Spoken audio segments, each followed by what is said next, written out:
So I've been doing this series of videos looking at my memoir, my autobiography I've been working on, my 2-volume, 60-chapter experimental autobiography I've been working on. Really, I've just been showing you book 1, but that's the one that's going to be finished this year. Got a let down on book 2 also. I think it's like 2/3 written. Book 2 is where things get really formally exciting, I think. But book 1's pretty fresh too, I think. Book 1 is very eventful, but there still is a sort of Dune Part 1 feeling to it all. It feels like a vestibule of life, like a preamble. I know that's not true about youth, but yeah, my first 25 years, 27 chapters, 26 in a secret chapter. Anyway, I show most of these chapters of book 1 in 3 previous videos. Every chapter has a different form, and the form is dictated by the content. It's very like playful, experimental work. One of my guiding principles for it has been like say yes to every idea. Don't worry about it getting too big. Like it should be like a creative explosion of expression, and not just like run up to limits constantly. Anyway, I think the last one we looked at, but a good place to start this one, last one we looked at, is A Sense of an Unnamed Hill. And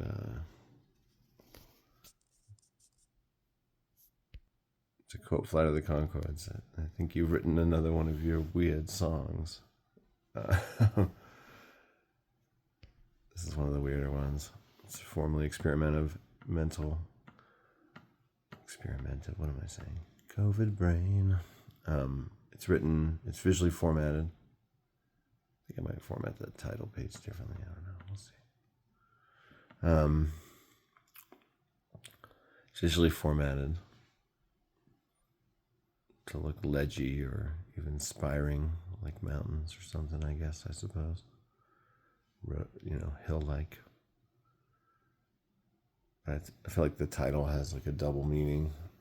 You can hear it as a sense of, and then the hill, of course, is literal because it's about training for this walk across the country on a hill. But it's also about like being young and running up that hill, to quote Kate Bush. That's always a metaphor, going back to Canterbury Tales or whatever, walking up hills. The life of the human condition. So anyway, it starts out with 1-word sentence fragments. Then it goes to a section of 2-word sentence fragments. It's all sentence fragments. There's no verbs. And I think. And then it goes to 4-word sentence fragments. This is a weird idea. Then it goes to 8-word sentence fragments. And then I'm guessing 16-word sentence fragments. And so on. Okay. Maybe. I remember this. This one really grew. And then it gets up to the middle where I had just like have photos. And this was like the first time I ever used visuals in a work. Where it's just like beyond words. Words are always inadequate. Here's exactly what we've been describing and talking about. And you can't unsee that. And then it kind of builds on that. Now you have an image. And then it gets half. Yes, structurally, this is not unlike The World Greening Wildly from the Alaska chapter, though that one's not in fragments. And it has an opening and intro clause. I meant essays to pair up in different ways in the book. They're meant to echo each other. Fractal. And it gets down back to 1 words. Anyway, so that is the end of a section 2. And then we get to the east section. Up to now, there's been youth, growth, north, west. I had to call it something, And get to east. And every section begins with a little friendly explanatory 2 pages I'm like, hey, you're doing good. Thank you for sticking with this book so far. You're cool, I can tell. Again, I hope this book might serve as a reminder for you that your own life is every bit as interesting and worthwhile as anyone's. All the things you've been through, and you're interesting and worthwhile, and your interesting, worthwhile life can and should be approached and thought about in countless ways. Yeah, sure, why not? We're all the heroes of our own stories, right? I have no doubt our stories overlap, yours and mine, as we both live in the same nonfiction cinematic universe, aka reality. This section of my story brings us to a new region of the U.S., the East Coast, expanding the scopes of one story, and brings our loping, hapless, directionless, but driven nonfiction hero, me, into new chapters of modern young adult life. Living in a big city, organizing a charity hike, walking a whole side of the country, and experiencing the tragic death of a family member. When I first wrote Chapter 18, Some Thoughts on Boston, I thought it would be this book's longest. But it's not even close.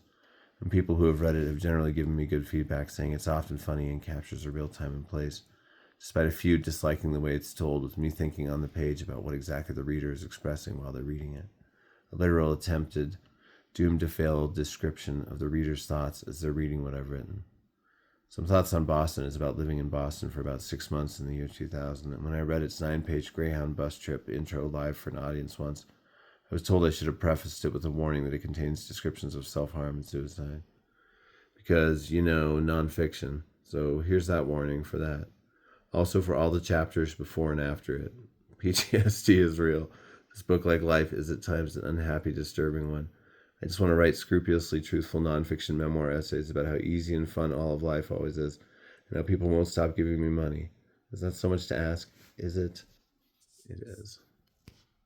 Chapter 19, How Can You Help? The Hike for Hope 2001 is also about those 2 months in Boston, but focuses on the time they're spent organizing that planned charity hike across the country. It bridges that big Boston chapter in the account of the hike that follows, and uses the form of an expanded edition of a hike-related brochure. Chapter 20, What We Found When We Walked Across America, is this book's longest chapter by far, but is arguably about the most eventful, most exciting time of my life. It's about much bigger things than just myself. It takes the form of an unusually descriptive 7-episode TV miniseries screenplay and begins with a series Bible, setting up what the series is all about.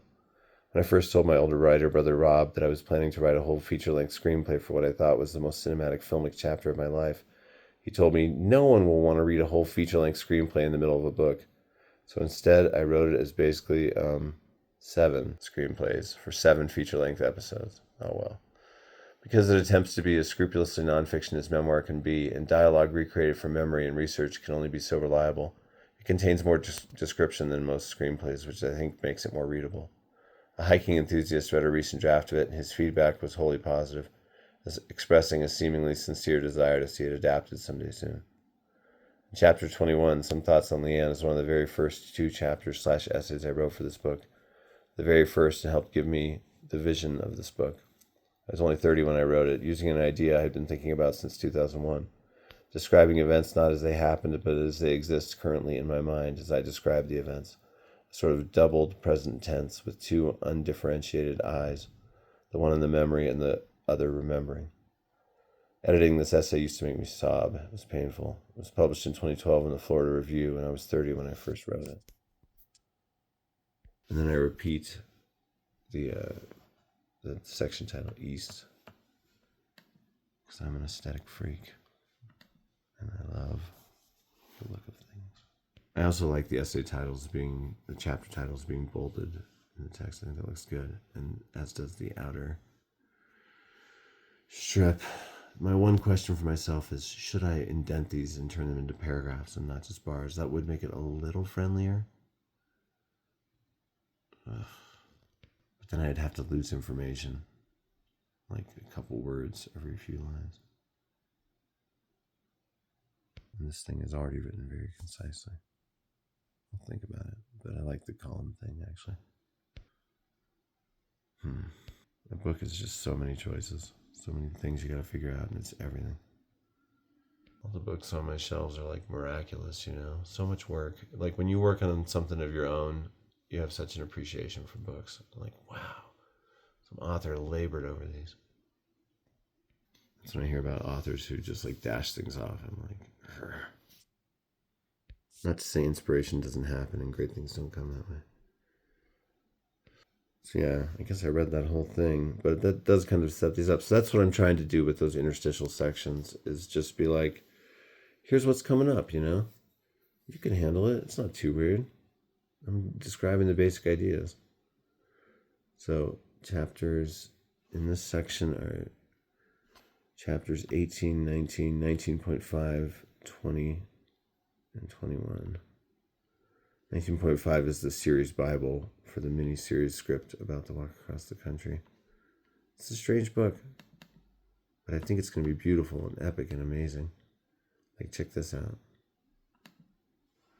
This chapter, it pairs with one that will be here later that I wrote before this one about my sister.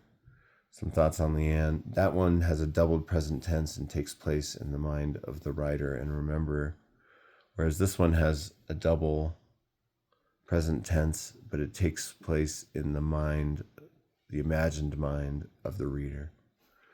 And so it's very presumptive. A couple people read this and they're like, ugh, I hate that. People, yeah, it's a good pitch for my book. Some people really hated this chapter, but I love it and I think it's good. And even they admitted like I was doing something, and I made some revisions based on their comments, made it better.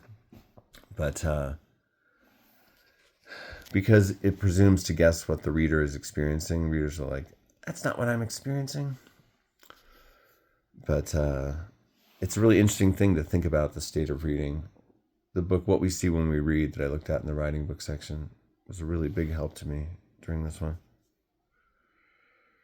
But I read a lot about the reading experience and what's going on with the brain and all, et cetera, when you're reading. What do you actually picture? What we see when we read is such a cool thought experiment of a book, really looking at that.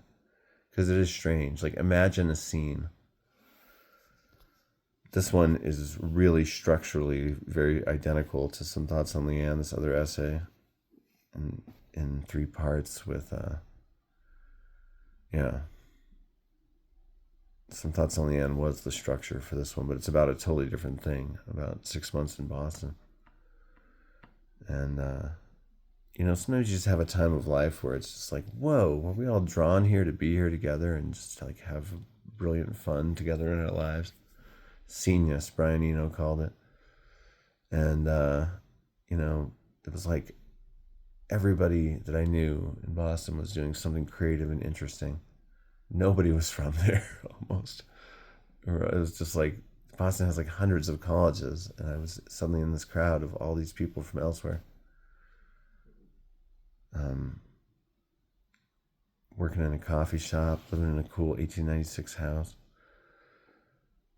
And things happen too. And it started with this really significant bus trip there to be with a friend that had just gotten out of a hospital. But it was a friend that I had been romantically involved with. And this very brief relationship we had. And then suddenly I was in this town.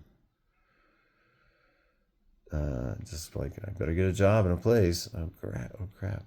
Couch surfed for a couple of weeks while I found a place. And really had an interesting time. Ended up organizing a walk across the country with the people I met there. It was a wild, wild time.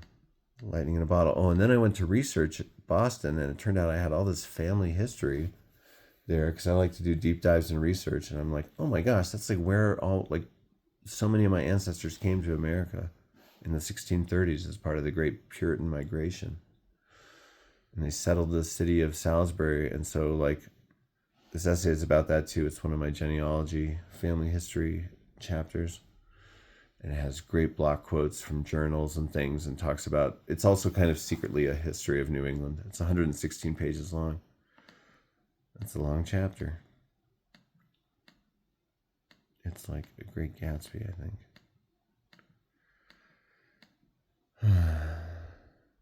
And I love a block quote. I had a lot of stories and anecdotes when I lived there. Stuff happened. A cult wanted to make me their leader. And weird stuff happens. And when you work in a coffee shop in a public place,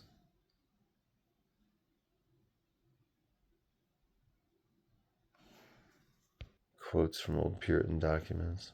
Oh, I did so much research for this one. This thing really is like an awesome book. I have enough distance from this one that I'm like, oh man, this is like a weird work of nonfiction art. I love this chapter.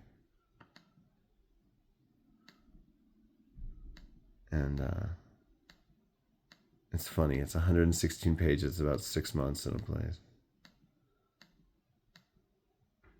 But it's also about all my family history. When one friend read this, he loved the Boston parts, and he's like, "But all the family history."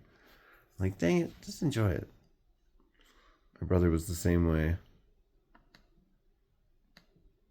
You know what? It's part of it. Here we are now. Entertain us, says the world. It ain't all about entertainment. Sometimes it's about context, documentation, the harsh light of what is, as James Agee said. You got to put it all in there. Oh, this one's cool. Looks like I did some visual formatting down here too. I'm a big fan of this one. Yeah. I think this was the chapter I wrote where I was like, well, I guess I just give up on submitting things to literary journals. I'm writing stuff that's way too long for any journal. I'll just toil on this book for 15 years until it's done in anonymity. And I'll eat dirt as a snack along the way.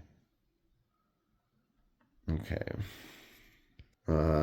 So there's so many things that just amuse me in this book. Like, for instance, that chapter is so long about Boston, and it's not the only Boston chapter. That cracks me up. This one, but I just had more to say.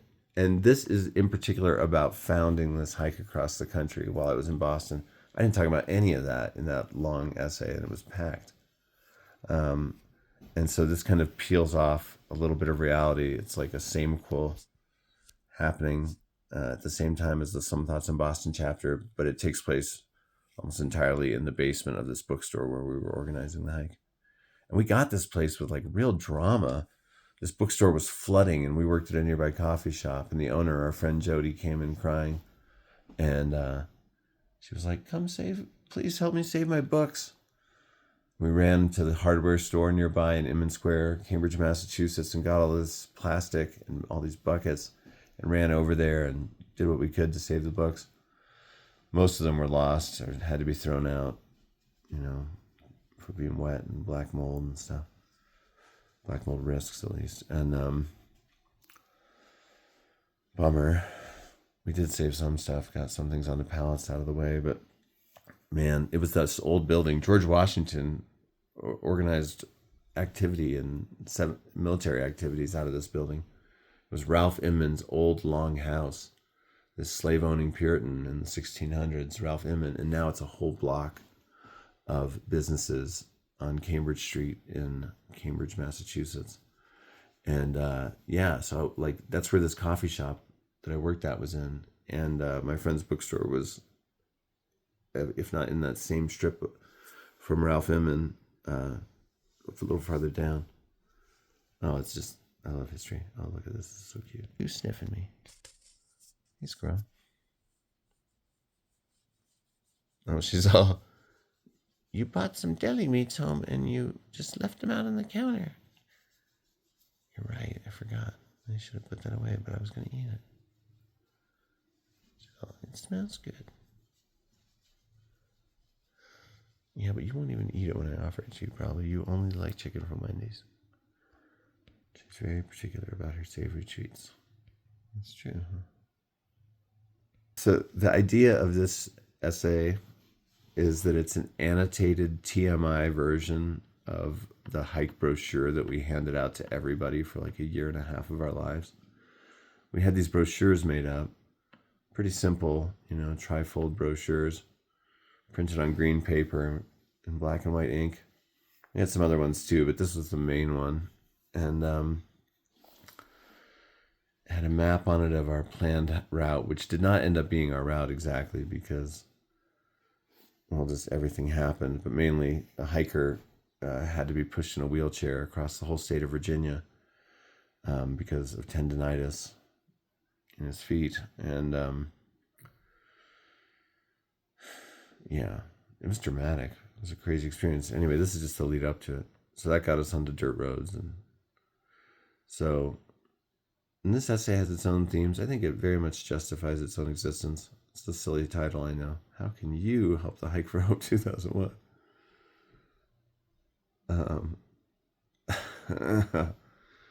And it's kind of, I think, if I'm recalling correctly, it's been a minute since I looked at this one. I think it's also, let's see, what is it? It's got a few themes and things that it explores, but I think one of them is that you can't really do anything for your past selves. You know, you just look at those memories and wonder at them and try to figure out why you were the way you were. So yeah, you get the different sections of the brochure with way more information next to them. How can you help?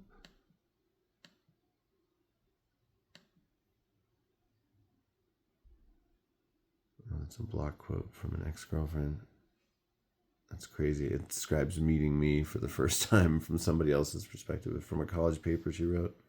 You gotta include stuff like that when you have someone else's take.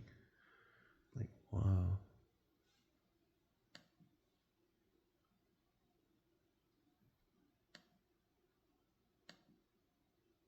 Yeah, I like this one. It's a strange one. I made contact with an old Boston friend, Cami, via Facebook. I couldn't believe I found her when I was writing this. And she was all, I was like, I mentioned to her in some Facebook chatter that I had written some things about Boston. I sent her both these essays, and I never heard from her again. I get scared her off. You know, like, I remember it very fondly. Here's some things I wrote with all the details. Wow. It's a bummer. Hope we didn't lose her friendship. Okay, so then check this out. Here's 19.5. That's a little different. But this has to be in the book, and it just won't be labeled in the book. I don't want it to be labeled 19.5. It just should be part of 20. But I had to format it that way for these files to list in order in this collection of PDFs, this big folder. That is my book one, anyway. So check it out, Series Bible. Series Bibles really actually look like this. I read a few Series Bibles for shows. I read the one for Stranger Things, but it was called Montauk originally. It was very interesting. And they just look like this. They're like press kit material. They often take the forms of Q&As. There's no one set form for it, even though websites do try to sell templates for them. Everyone does them differently. This looks somewhat like some other ones I've seen. Series Bible for What We Found When We Walked Across America. This is a nonfiction chapter about a 10-month cross-country charity hike that I did. But it's like written like a 7-episode miniseries for many reasons. And it could really be a miniseries script. And so here I explain it like, yeah, this is something I'd like to see a show. And I would like to see it a show. I think it'd make a great Netflix or HBO show. Something like that. Streaming show.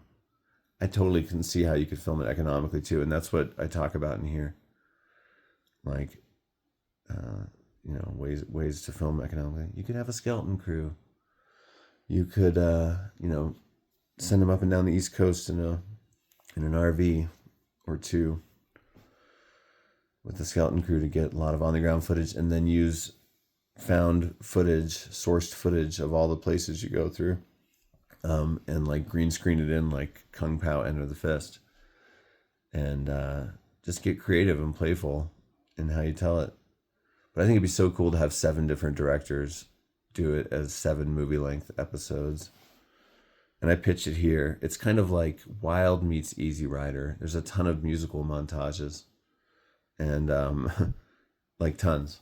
There's like a few each episode, and so it's kind of a musical. But the hiking saga I would most closely connect it to would be Wild. But really, it's more like The Waves by Virginia Woolf, because it's really about these 6 people that are just kind of one during this weird time. And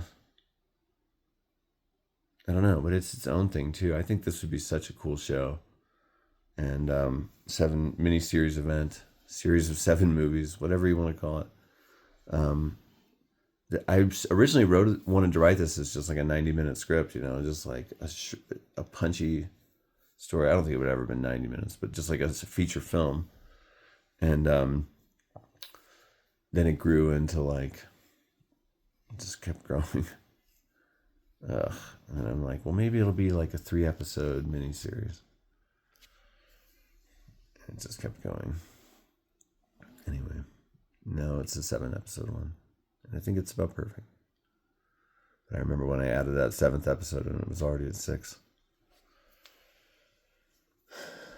I'm like, it's the right thing to do. So in maximalism, you got to say yes a lot. It's the right thing to do. It just means there's more to, Well, here's where talk about potential log lines.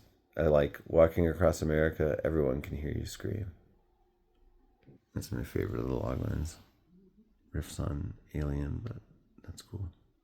So here it is. Bolded questions, written out answers. It's information packed, but it's good. Talks about the individual episodes, the individual hikers. I think it gives people like a really long dust jacket of a book to read before they get into the next chapter, which is the longest chapter of the book. It should probably be its own video, but let's keep going. Why not? It's this one here, chapter 20, What We Found When We Walked Across America. And this chapter is a 500-page, it's a 500-page, 7-episode, scrupulously nonfiction, dramatic miniseries. I was calling it musico-dramatic for a while. A nonfiction screenplay for a 7-part dramatic miniseries by Michael Farrell Smith. What we found when we walked across America. So check this out. Here's episode 1, Florida. And, I really I had journals, I had letters, I had the old website, I had news clippings, I had all kinds of research material. I read books and everything on all the places that we walked through, did a ton of research, talked to other hikers, etc. Check this out. This is nonfiction. What we found when we walked across America. Exterior, highway bridge between islands, night. A long white van marked as an Orlando International Airport rental. Big magnetic www.hikeforhope2001.org signs on 3 sides drives a dark 4-lane highway over a gray lamplit bridge. Mostly dark, partially lamplit waves slosh and roll below. Superscript, 2 right-oriented lines, lower right corner. The Florida Keys, December 31st, 2000. The van speeds steadily on, past signs for US 1 South. Past a big Welcome to Key West, Paradise USA sign, and a southernmost hair salon in the continental U.S. sign. On every side, exploding, many small displays of fireworks, and the darkness of the sea at night, dark waves lapping. Interior, van, night, continuous. A gray-headed white man, Farrell, 60, sits at the wheel. 1 half-full Diet Coke bottle and 1 Diet Coke bottle full of wet sunflower seed shells sits in the nearest cup holder. Dick Clark's New Year's Rockin' Eve 2001 event broadcast somewhat quietly out of only the van's front left speaker. 6 hikers ride in this van too. 5 young men and 1 young woman with 6 mostly low alpine hiking backpacks. Some of the hikers appear half awake, groggy, others alert. Most look around, out windows, half lit by fireworks light. The van's digital clock glows 11:50, numbers in darkness. Farrell. Kids, wake up, look, we're in Key West, and almost right at midnight. The 6 hikers begin stirring and sitting up, exclaiming. Soon, a happy, slurring crowd counts down on the radio. 10, 9, 8. The van's glowing digital clock flicks from 11:59 to 12. Professional fireworks explode across every window outside. On the radio, quiet, happy NYC crowds and Auld Lang sign. The van drives past a proud southernmost U.S. deli sign. Exterior, southernmost point marker, night, continuous.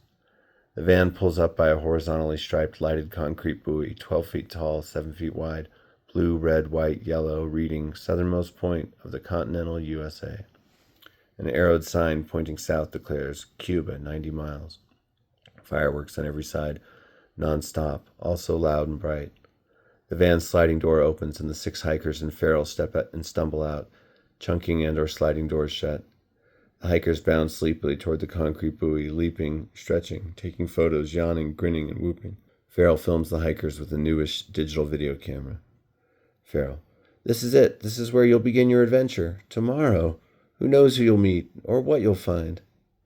The ocean bashes lazily below, splashing against the shore. Above, a crescent wet moon shines smile-like, rind-like.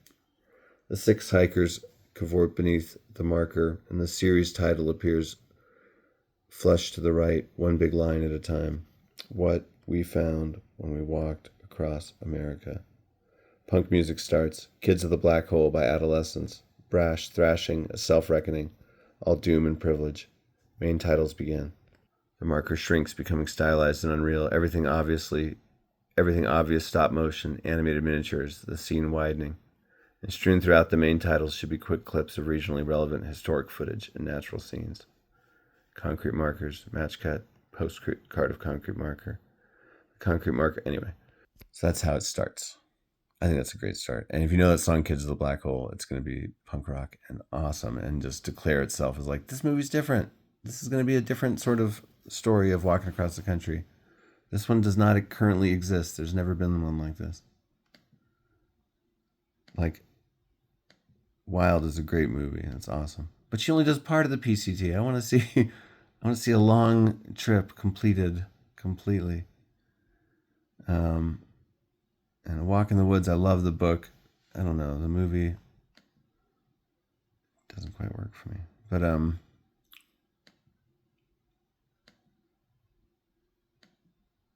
Tramp, Tramp, Tramp.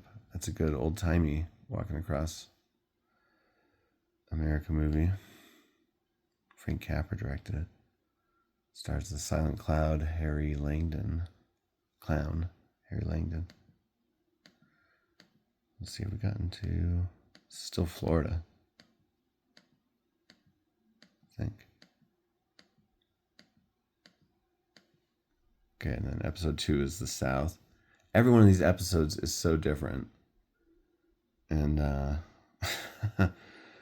South chapter is interesting. Florida's was really interesting and eventful. We stayed with Jay North, child star of Dennis the Menace, and his family. Oh, it saw like a Texas Chainsaw Massacre house one time. Yikes. In fact, if I can find that scene, I'll read it because it's kind of funny.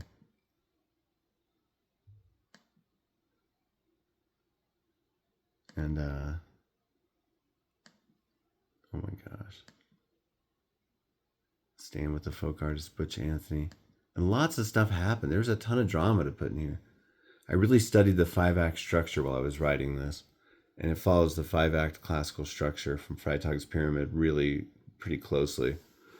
And I was amazed at how all the nonfiction events of this trip fit that structure so well. You know, the 5 has a little more room to breathe, and it has a peak toward the middle instead of the end. And it's just kind of like a good form. But like, literally, like the hike broke up halfway through, exactly at that center in Philadelphia, and was broken up for like a week. Major drama. 2 of the hikers went off hiking in their own direction. But then we had a big discussion. The long-haired man gestures on back to a shadowy holler. Long-haired man: "Back there, well further, like me and my brothers found a big old nest, like a bird's nest, but made of full-size logs. Pretty sure it was a Bigfoot that made it. Had big clumps of hair in every corner. Smelled bad, too. I swear we could feel something watching. All the hair on my neck stood up." Let's see. Oh, Weogofka, what a town. Oh, this crazy scene. This scene is gonna just, this scene is awesome. It was a bad scene that should not have existed, that still brings me shame, but it's gonna be great on the screen.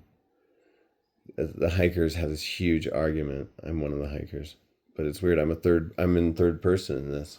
There's no first person in this. See, Mike picks up a bag of marshmallows. The packaging's so 1990s. We have this big old argument in this store, all the hikers, over what to buy and like how much money we have and all this stuff. And then the shopkeeper is just like, you can have it all. And we're like shamed that we suddenly realize he's there while we're just like being petty jerks to each other. And then, and then my sibling heard the whole thing from outside as we come out, just like furious and embarrassed and without dignity. Hey guys, how'd shopping go? As the other hikers wheel down to face Jeff and snarl, like, how dare you be cheeky while we're feeling this low. But a lot of the South was on the Appalachian Trail. The Appalachian Trail. If any of you know Walkin' Jim Stoltz, I hear that song every time. Lots of music montages.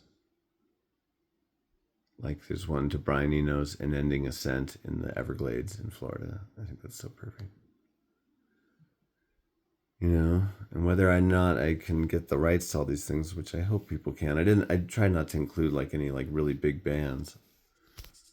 But you never know who's got a lame attitude about these things. I think you can definitely just include it in a screenplay that's published in a book, right? Why not? It's mentioning a song. Then maybe people will get to know it through the book and want to see it adapted properly. That would be the hope, I guess. This might be a really unconventional path to seeing a show get made. But it's just a chapter in my book. No, it's not just. It is a chapter in my book, but I would also love to see it made. Oh, this is this funny time we were at this Waffle House, IHOP in like Macon, Georgia. Cave Spring, Georgia. And this waiter was like a male model, an actor, and we didn't know why, but he just kept showing us all his portfolios and like books of photos and stuff. What? Jeff gestures John, Mike, Ray, Kim, and Dakota to himself. Jeff whispering loudly. Seriously, what is going on? Did one of you ask him to, or does he think we're industry-connected people or something? See, I'm not just a waiter. This is just a temporary thing. I wrote this in like micro scenes. I'm like, since this is nonfiction, but it's from memory, I should keep the scenes as short as possible, like, and as true to my actual memories as possible. You know, you do have to recreate dialogue from memory, and there's a lot of guessing involved in that. I think everyone knows that's where nonfiction gets a little squishy. But sometimes people's words are burned into your brain, you know? And I also kept notebooks on me all the time, and I always wrote down stuff people said. So I have tons of stuff that went into this script. I have like 40 little notebooks from a few years, and a bunch of those are from this hike. I have journals, I have letters, I have the website that we kept the whole time from everybody that I have access through Internet Archive. So many boxes of ephemera and scraps and things like that. I've printed out emails for like 3 years. And I do have a lot of memories. I already know everything I need to know. What's the capital of Alaska? Well, not like, I don't need to know all that. This is only 100 pages in to the 500-page miniseries script. And I don't care.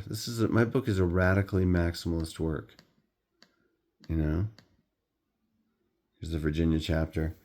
So with an injured hiker and a hiker in a wheelchair, we left the trail, and our hike got much more interesting. It was not going to be just an Appalachian Trail hike, this hike. And we pieced together our own route from there on, at first through the back roads of Virginia, and then just like, went right in through the cities, through the megalopolis of the East Coast. You know, and 9/11 happened. I mean, it was just...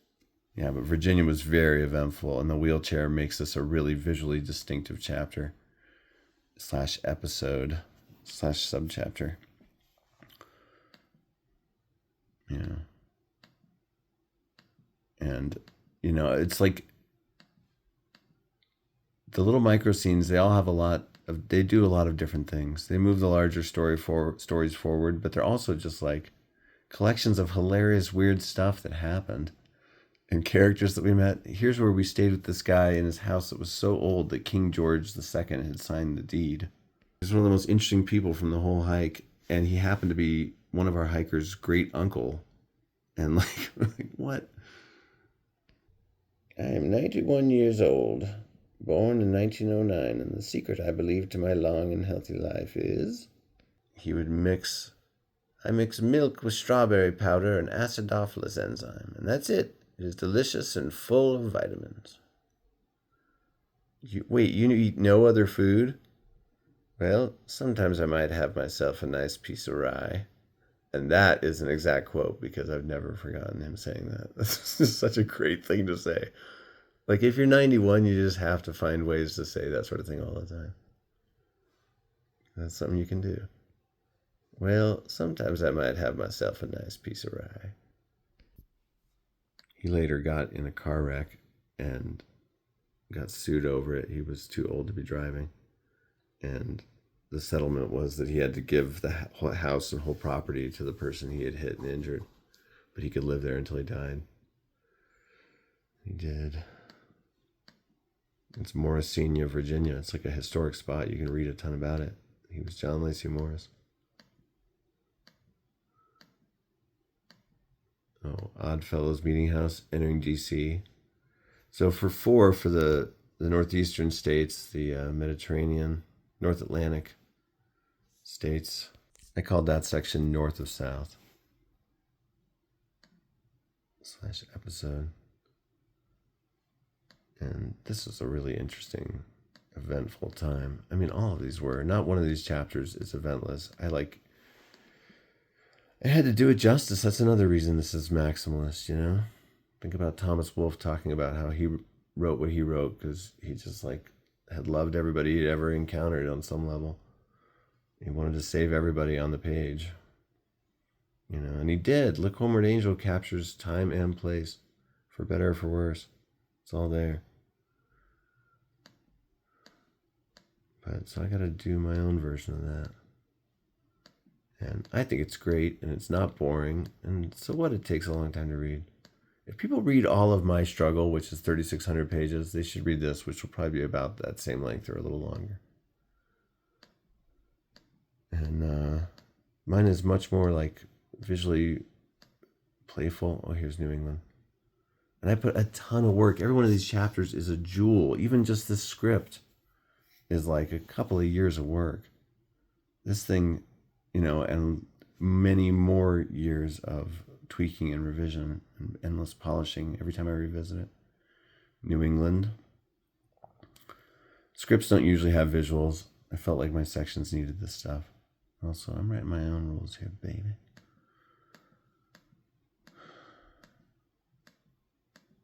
That's not how people usually do things. Hey, I'm writing the book I want to write. It's a maximalist freak show, and I love it. And I think it'll find its people.